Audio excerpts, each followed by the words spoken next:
अली बाबा एक सामान्य लकड़हारा हर दिन जंगल में काम करता था। वह केवल अपने परिवार का भरण पोषण करने के लिए लकड़ी इकट्ठा करता था। उसका जीवन सरल था, लेकिन उसके लिए यह महत्वपूर्ण था। अचानक क्षितिज पर एक बड़ा धूल का बादल उठने लगा। संकट के डर से अली बाबा तुरंत एक ऊंचे पेड़ पर चढ़ गया। वह पत्तों के बीच छिप गया, जहां उसे सुरक्षा मिली। नीचे 40 घुड़सवार, जो खतरनाक और शक्तिशाली थे, दिखे। वे एक विशाल चट्टान के सामने जमा थे। उनका नेता एक प्रभावशाली शख्स था। खुल जा सिम सिम, नेता ने आदेश दिया। अली बाबा ने आश्चर्य से देखा कि चट्टान किनारे हट गई और एक छिपी हुई गुफा प्रकट हो गई। डाकू उस अंधेरे में घुस गए। कुछ समय बाद डाकू फिर से दिखाई दिए। वे लूट का सामान लेकर लौटे थे। उनका नेता फिर से चट्टान के पास आया। बंद हो जा सिम सिम, डाकू नेता ने आदेश दिया। उन्होंने बंद हो जा सिम सिम कहा। चट्टान बंद हो गई और डाकू उतनी ही तेजी से गायब हो गए जितनी तेजी से आए थे। अली बाबा ने अपना दिल जोर से धड़कते हुए पेड़ से सावधानी से नीचे उतरना शुरू किया। जिज्ञासा और आवश्यकता से प्रेरित होकर अली बाबा रहस्यमयी चट्टान के पास गया। खुल जा सिम सिम, उसने अनिश्चित होकर कहा। अली बाबा ने वह जादुई शब्द बोले जो उसने सुना था। खुल जा सिम सिम। चट्टान ने आदेश मान लिया और उसके सामने एक गुफा खुल गई। उस गुफा में असाधारण दौलत फैली हुई थी। सोना, गहने और खजाने उसकी कल्पना से भी परे थे।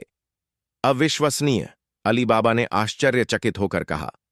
लोभ पर काबू पाते हुए उसने केवल अपने परिवार के लिए कुछ सोने के थैले लिए। बंद हो जा सिम सिम, अली बाबा ने जल्दी से कहा। उसने बंद हो जा सिम सिम जल्दी से बोला। चट्टान फिर से बंद हो गई और अली बाबा उत्साह और आभार के साथ घर की ओर चला। घर लौटकर अली बाबा और उसकी पत्नी अपने नए धन का हिसाब लगाने लगे। इसे गिनना मुश्किल है, मुझे इसे मापना होगा, उसकी पत्नी ने थकान और निराशा के साथ कहा। वे सोच रहे थे कि उनकी किस्मत बदल गई है। अली बाबा की मेहनत अब रंग ला रही थी।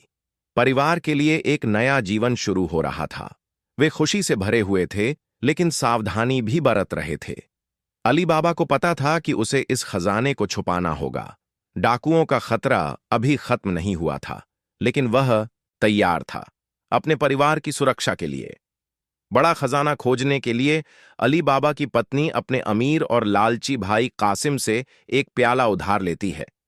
कासिम की आश्चर्यचकित आंखों के सामने उसने नीचे मोम लगा दिया। धन्यवाद बहन, मैं इसे तुरंत लौट आऊंगा, कासिम ने विनम्रता से कहा। जब मोम पर एक सोने का सिक्का मिला तो कासिम गुस्से में आ गया और अली बाबा से नए धन के स्रोत के बारे में पूछने लगा। यह सोना कहां से आया अली बाबा, सब कुछ बताओ, कासिम ने मांग की। मैंने एक गुप्त गुफा खोजी है, अली बाबा ने संशय के साथ उत्तर दिया। अत्यधिक लालच में कासिम गुफा में दौड़ता है, सभी खजाने को अपने लिए लेने के उद्देश्य से। खुल जा सिम सिम, नहीं, खुल जा जौ, खुल जा गेहूं, कासिम ने हताश होकर कहा। लालच से भरा हुआ वह सब कुछ भूल गया, केवल धन की लालसा उसे भटकाती रही। और मुझे और चाहिए, कासिम ने पागलपन में कहा। लालच के कारण कासिम जादुई शब्द भूल गया। जब वह उन्हें याद करने की कोशिश में था, तभी 40 डाकू वापस लौट आए। एक घुसपैठिया, उसे मारो, डाकुओं के नेता ने गुस्से में कहा। अली बाबा अपने भाई की चिंता करते हुए गुफा पर गया और कासिम का मृत शरीर पाया, जो लालच के खतरों का भयानक उदाहरण था। ओह कासिम, तुमने क्या किया, अली बाबा ने दुखी स्वर में बोला।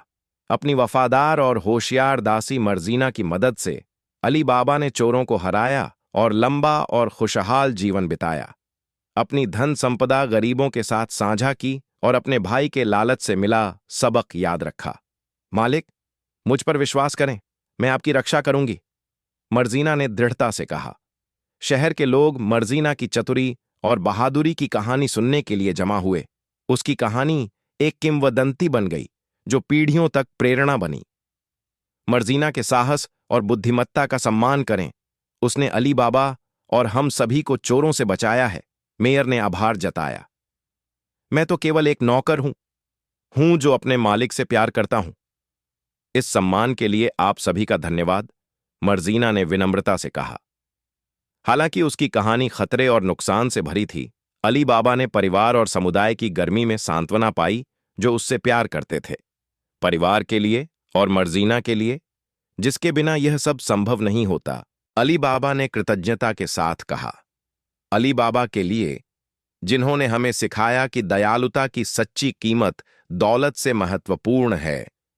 मर्जियाना ने ईमानदारी से कहा, हमारे दिन खुशी से और हमारी रातें शांति से भरी हों।